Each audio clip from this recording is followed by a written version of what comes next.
you alone to guide us. Make yourself at home in our hearts. Teach us the way we must go and how we are to pursue it. We are weak and sinful. Do not let us promote disorder. Do not let ignorance lead us down the wrong path, nor partiality influence our actions. Let us find in you our unity so that we may journey together to eternal life and not stray from the way of truth and what is right. All this we ask of you who are at work in every place and time, in the communion of the Father and the Son, forever and ever. Amen. In the name of the Father, and of the Father, Son, and Son, and of the Spirit. Spirit. Thank you very much, Bishop Pablo David, for the opening prayer. We welcome everybody to this press conference of the Catholic Bishops' Conference of the Philippines, which we used to do right after the plenary assembly, but we could not do because there have been pressing uh, things to attend to. So we are doing it today, although very, very short. We hope we can give justice to the statement. Many of you have been asking for that, and we released the copy, so we will not read anymore the statement itself. But Bishop Milo, who is the Vice President of the Catholic Bishops' Conference of the Philippines, will give us a summary of the statement before we go to open forum. Bishop Milo, please. Yeah. So good morning, Bishop Pablo Virgilio David, our CBCP president, no, our priest present, and also our media people. Let me just give a brief background on our gathering during this last week of July. No? The Catholic Bishops' Conference of the Philippines, the CBCP, had its first annual gathering of the year from January 23 to 29, 2024 at Pius XII Catholic Center, Manila. And that was also declared, this center, an important cultural property of the Philippines on January 27. So from January 23 to 25, we had the usual 3-day seminar to update the bishops on 3 topics, no? The Synod of Bishops on Synodality, the recently approved Ratio Formationis Nationalis. This is actually the manual for priestly formation in the Philippines. And third, some perspectives on the safeguarding of minors and vulnerable adults. The opening salvo of the Bishops' Assembly was the declaration of the Basilica Minore of Antipolo on January 26 as the International Shrine of Our Lady of Peace and Good Voyage, the first in the Philippines. The historical event was attended by all the bishops present and was presided over by the Apostolic Nuncio to the Philippines, His Excellency Most Reverend Charles John Brown. On January 27, prior to the plenary assembly, the CBCP officers for 2023 to 2025 took their oath of office led by Archbishop Brown at the end of the morning mass. And His Eminence Jose Cardinal Advincula, Archbishop of Manila, formally opened the 127th CBCP Plenary Assembly. Among the many matters discussed and approved during the plenary was the following. No? 1, liturgical adaptations to be sent for approval by Rome, like the elevation of Saint Ezekiel Moreno as obligatory memorial, and Saint Lorenzo Ruiz and Saint Pedro Calungsod as feast days. No? Second, the possible cause for beatification and canonization of Laureana Caloring Franco, a catechist from our diocese, the Diocese of Pasig. Third, the CBCP's endorsement, along with other episcopal conferences in the world, of Saint Teresa Benedicta of the Cross and Saint John Henry Newman as doctors of the Church. Fourth, the endorsement to Rome for the establishment of a personal prelature for migrant workers. And fifth, the endorsement of the proposal from the Archdiocese of Cebu for the creation of 2 dioceses, namely the Diocese of Carcar and the Diocese of Danao. A very important concern discussed during the assembly was the issue on charter change. As you may have already read, we released a pastoral letter on this, which was originally written in Filipino entitled Ano ang Mabuti? and translated in English, What is Good. This pastoral letter has also been translated to other dialects for dioceses in Luzon, Visayas, and Mindanao. Usually during a press conference, we read the whole letter, but since it has been already disseminated in social media, we will not read it anymore. And of course, to cap the plenary assembly, all the bishops went to Quiapo for the declaration of the Basilica Minore of Quiapo into the national shrine of the Black Nazarene. Salamat po. Maraming salamat po, Bishop Milo Vergara, Vice President of the Catholic Bishops' Conference of the Philippines. Now we open the floor to the queries of our friends in the media. Before we begin with that, I would like to request you, if possible, just to settle your queries on what Bishop Bishop Milo said, summarized, and also kindly identify yourself and the news organization where you belong. So just raise up your hands and we will, okay. From the media, we are now open to your queries.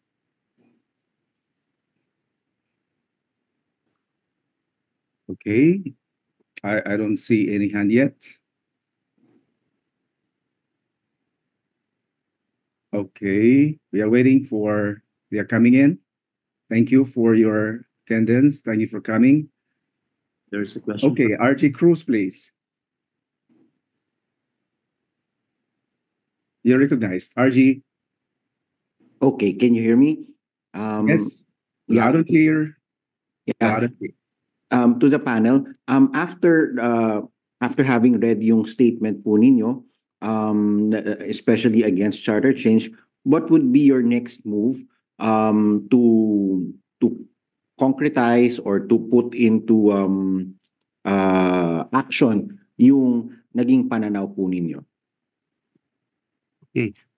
Well, we mentioned also in the statement that we would like to initiate conversations among our communities in the parishes and the basic ecclesial communities, especially if it's evident that there are still forces that are pushing for charter change in whatever form. Na sana hindi binabasta-basta ang pag-aamyenda sa ating konstitusyon ng ganun-ganun lang kasi talagang bunga ng dugo, pawis at luha ng sambayang Pilipino ang ating konstitusyon at meron itong background. We don't want to fall again into the slippery slope towards authoritarianism. At nagkaroon na tayo ng tragic experiences in the past, ayaw na nating maulit ito. So we would like the people to be more discerning, ano? Kaya ano man ang magagawa ng ating mga pamayanang Kristiyano, and we will do this not only within the Catholic Church but in the spirit of ecumenism and interreligious dialogue. Kasi this concern goes beyond the interests of the Church. No? Ito ay may kinalaman sa kapakanan ng ating sambayanan. So we have to be more synodal. We have to learn to walk together and and respond to issues more intelligently. May just one Yes, follow-up sir. lang po.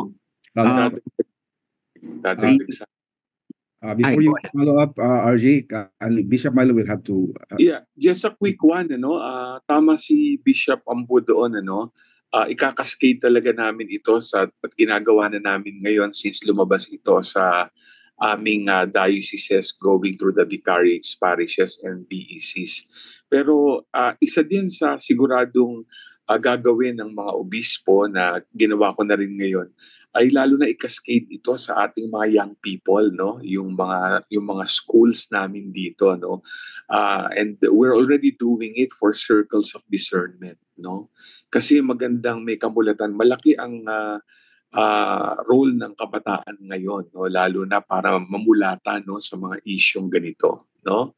So dinagdag ko lang 'yun, no, kasi alam naman natin na pag dumadating ang mga plebisito o kaya eleksyon, no, ganyan, no, yung mga kabataan po natin ay kailangan mulat, no, sa mga kaganapan para mas maayos, no, sa kanilang pag-iisip kung ano ang mga desisyon nila, lalo na kung may kailangan at may hinihiling ang pamahalaan, no, para sa mahalagang issue. Yan Thank lang you. po. RG Cruz, Okay. follow-up question? Yes, I do. Just my only follow-up. Your statement, well, I think the statement that was shown to me yung kay Bishop David was critical of People's Initiative, but there was also a reference to other charter amendments. Are you equally or in some manner also concerned dito sa parallel move naman in Congress na magkaroon ng amendment through 3/4 vote? Yeah. Well, of course, kailangan lang nating sundan ang ating konstitusyon tungkol sa mga pamamaraan ng pag-aamyenda ng konstitusyon. And they're not easy. They are serious, no? Alam natin na tatlo itong mga pamamaraan na ito. Yung People's Initiative ay isa lamang sa tatlong paraan, no? At andyan din ang Constitutional Convention na nag-require ng 2/3 vote at ang Constituent Assembly na nagre-require ng 3/4 vote, no? Of course, sino ba kami para tutulan ang sinasabi ng ating konstitusyon?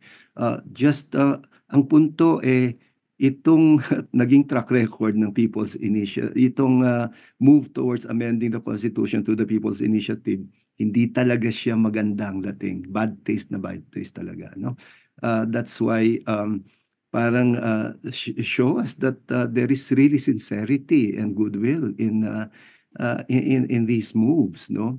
Kasi bakit parang pilit nilang sinasabi na ang pag-amyenda sa Constitution is a solution. What is the problem anyway?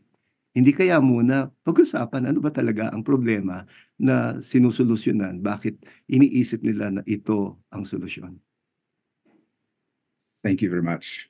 Magdadagdag, Bishop Milo, Yeah. you're nice. kaya magdadagdag lang ako, no, sususugan ko yung sinabi ni Bishop David, ano, kasi kung mababasa niyo po dun sa liham, no, dun sa pahayag, no, na isa sa mga talagang kumbaga sabihin na nating napuna, no, ng mga obispo at pati na rin ng mga naglilingkod, no, sa simbahan, no, at ating mga mamamayan, ay sabi nga, i-quote ko po dito, lumalabas na hindi muna ipinauunawa ng maayos sa karamihan ng mga lumalagda ang mga tunay dahilan ng petisyong ito, no?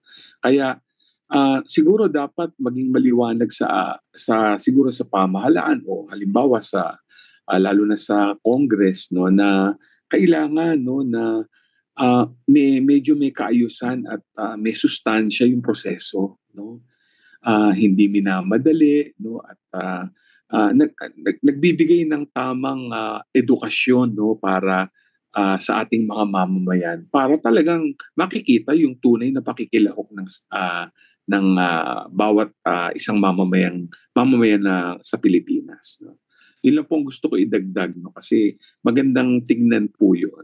Anuman ang proseso, People's Initiative, at yung iba pa, no, na sinabi ni Bishop David, no, ang mahalaga tamang proseso at proseso na talagang nakikilahok ang lahat.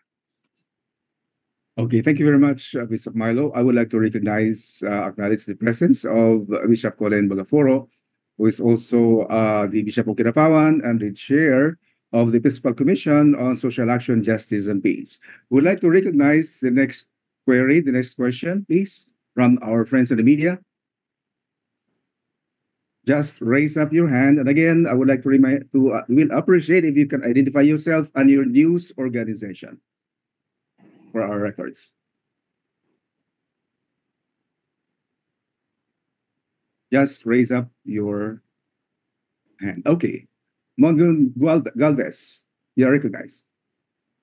Morning po mga bishop. Good morning po Monsignor Pepe.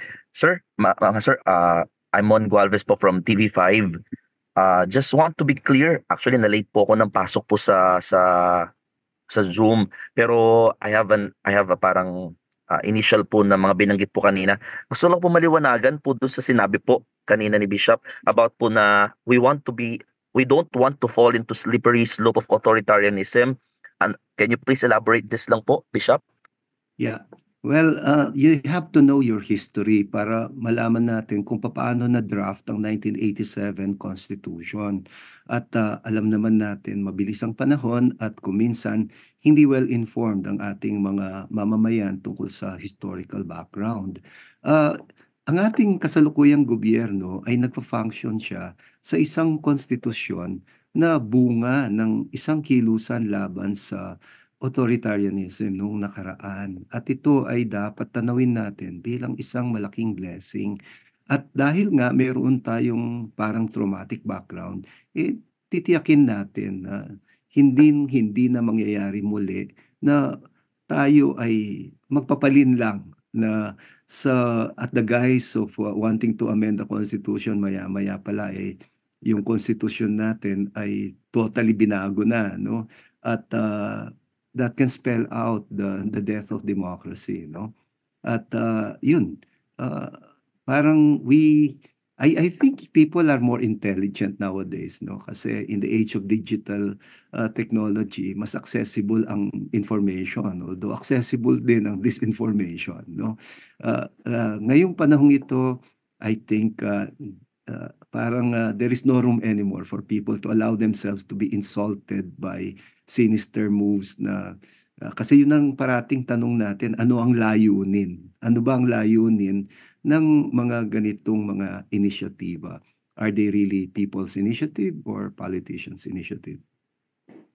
Thank you very much, Bishop Ambo. Before we go to the follow-up question of Mon, would you have the other bishops, please? Would you want to add to what Bishop Ambo said? Although it has been, yes, Bishop Malo. Maganda yung sinabi ni Bishop David, ano? Kasi kung babasahin po natin yung aming pahayag, no? Dito nga nakikiayon halimbawa pati ang COMELEC, no? Kasi 'di ba, nagkaroon ng desisyon ng COMELEC patungkol sa pansamantalang pagbabasura sa mga petisyon, no? Ibig sabihin, no, nakikita natin na pati yung ibang sangay ng pamahalaan, no, tinitignan, no, yung prosesong dinadaanan at nag-iingat po nga tayo, no, sa sinabi ni Bishop David na kung ito'y magpapatuloy at wala po tayong basta sasabihin, no, nang naaayon din sa proseso ng batas, no, o magpapahayag ng ating mga saloobin tungkol dito, sektor ng simbahan o iba pang sektor, no, pwedeng basta na lang magpapatuloy yung maaaring gawin na sa bandang huli ay ang maaaring magdusay tayong lahat, no? Kaya siguro magandang makita po 'yon, no? Gusto ko lang i-recognize po 'yon dahil nilagay po namin 'yon sa aming pahayag, no? Kung kami lang ang nakakakita, di ibig sabihin parang tingin lang ng simbahan, pero napakaliwanag po, di ba? Na pati yung ibang sangay may nakikitang dapat ayusin kasi baka maaaring merong sablay, no, dun sa hinanais. Yan At lang. Bishop Milo, Yes, doon sa ibang sangay, isama mo na rin ang Senado, no? Hindi lang ang COMELEC, kundi ang Senado na mismo. Dahil pag pinag-usapan ang lehislatura ng ating bansa, hindi lang Kongreso yan, no? Kasama din ang Senado. At kung ang Senado mismo ay hindi sang-ayon sa galaw na inilulunsad ng Kongreso, dapat tayong mabahala dyan. Kaya nga yan nandyan para magkaroon ng system of checks and balances, no? Maraming salamat po, Bishop Pablo David. At this point, I would like to recognize and acknowledge the presence of Father Brian Restituto. He's the Assistant Secretary General of the Catholic Bishops' Conference of the Philippines. We go to the next question from our media friends. Just raise up your hand and identify your news organization.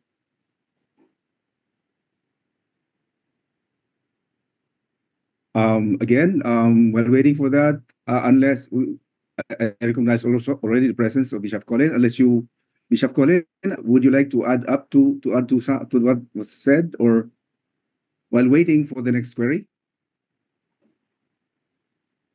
Okay, I don't hear. From our media friends, going. Okay, Harry, another from Mon. A follow-up question, of course. Sorry po, follow up lang po, Monsignor. Yes, go Mga ahead. bishop, opo, thank you po.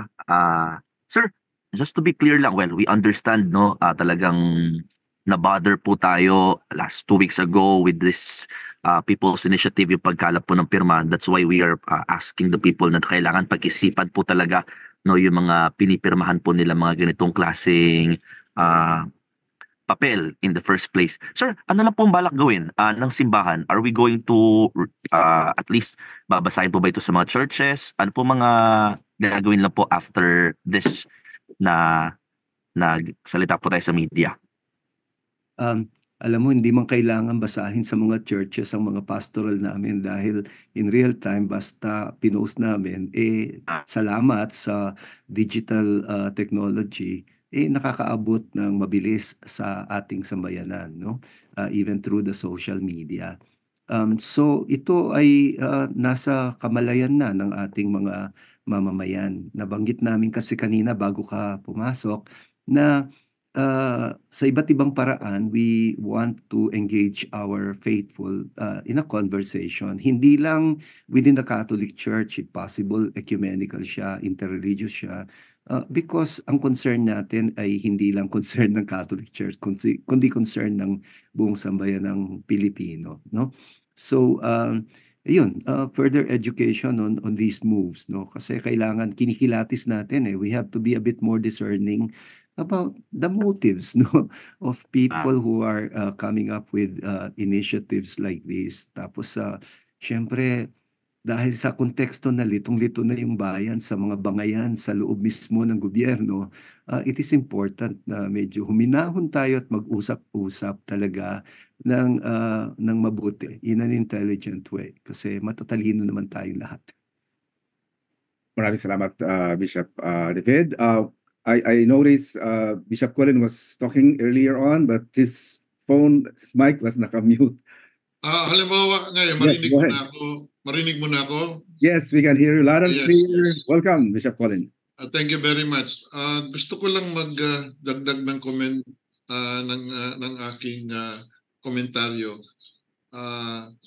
tungkol sa pinapalabas ng mga mambabatas ng ating mga political leaders na ang gusto nilang palitan ay yung economic provisions ng Constitution natin.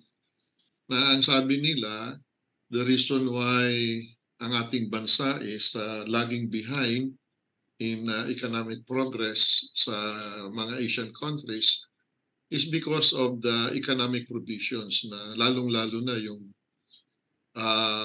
not allowing foreigners to own lands in the Philippines. Malaking factor daw yun. On the contrary, I would like to share, aking nabasahan, mula mismo sa presidente ng Management Association of the Philippines, si Mary J. Rojas de Villagracia, na ang problema sabi niya, among the reasons, why the Philippines is lagging behind, there's no other reason, sabi niya, na malaking challenge kung hindi yung corruption. If I may read what she said, corruption is the number one concern as in 2022, Chief Executive Officer survey na ginawa ng MAP. The study found that 67% of business executives cited corruption as a factor that delayed the economy in the Philippines.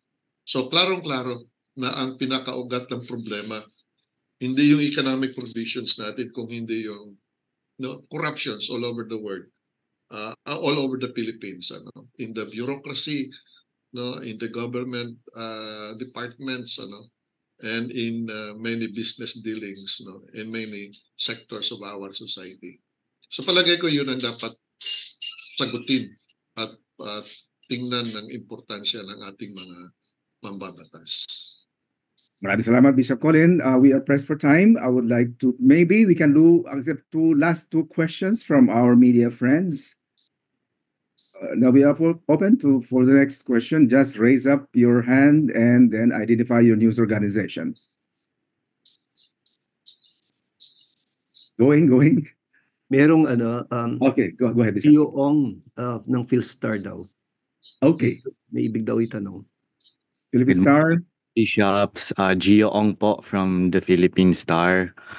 You mentioned po in your pastoral letter, you quoted former Chief Justice Hilario Davide.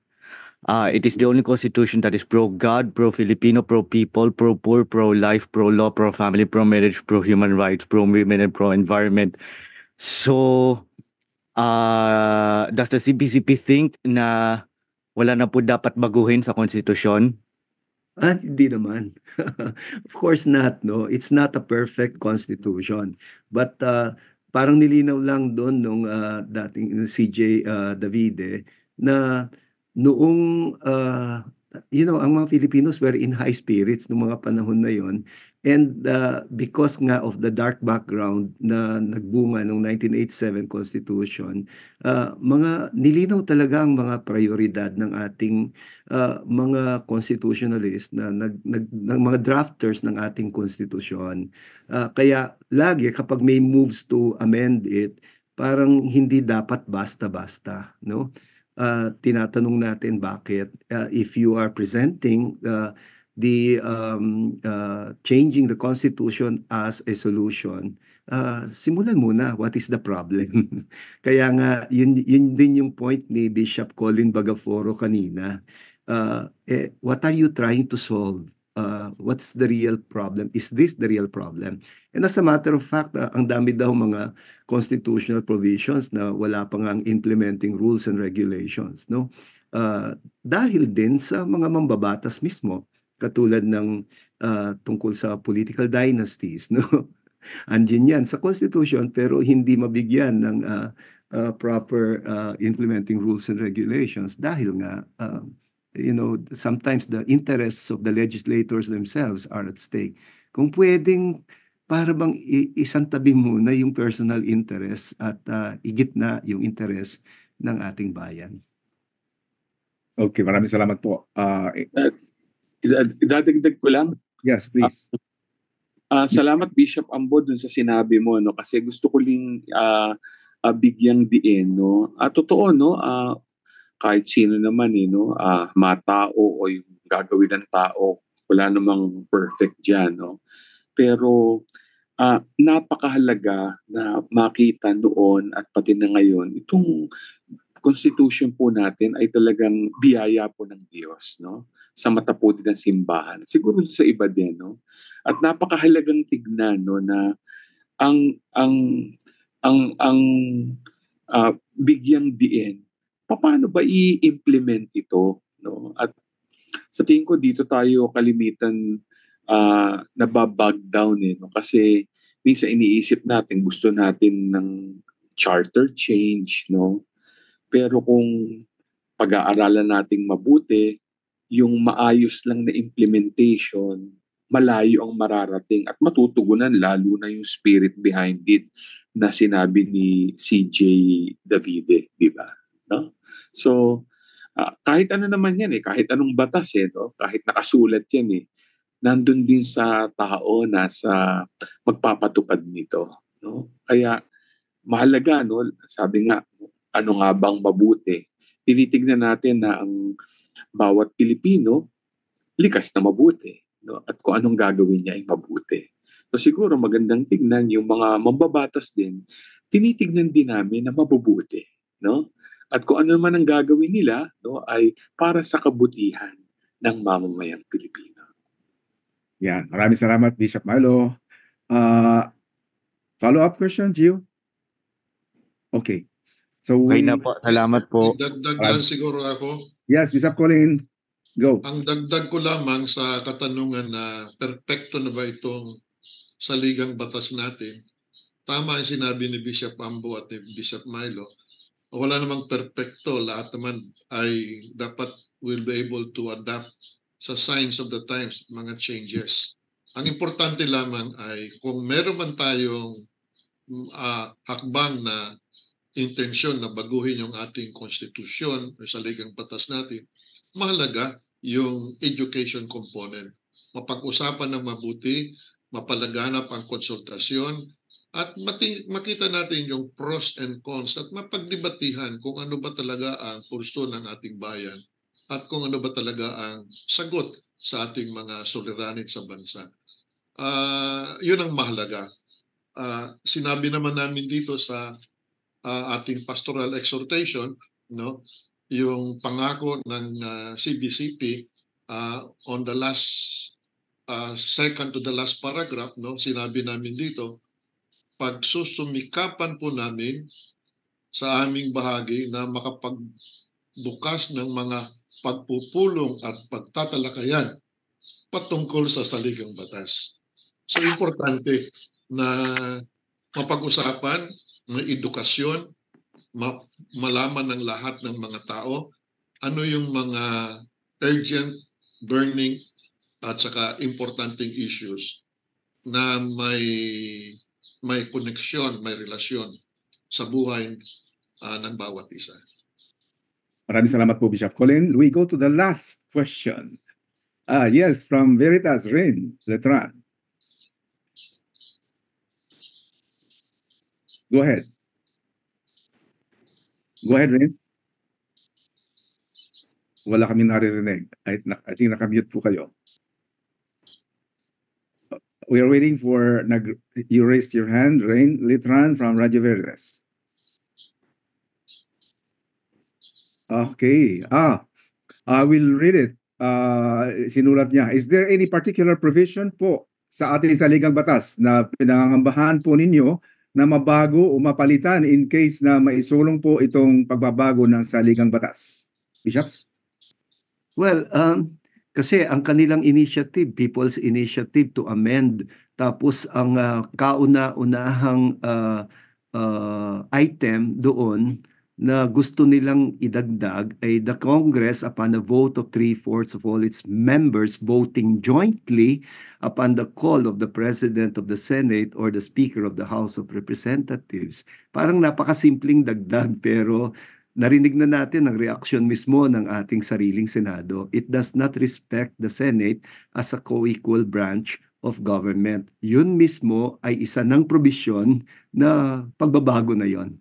Parang wag mong binabasta-basta na kasi you are already behaving like you are in a unicameral legislature, no? Bicameral tayo. So, ibig sabihin, co-equal branch ang Senado, rirespetuhin ng Kongreso. Thank you very much, Bishop Ambo. From the other bishops, would you like to add to that? Okay.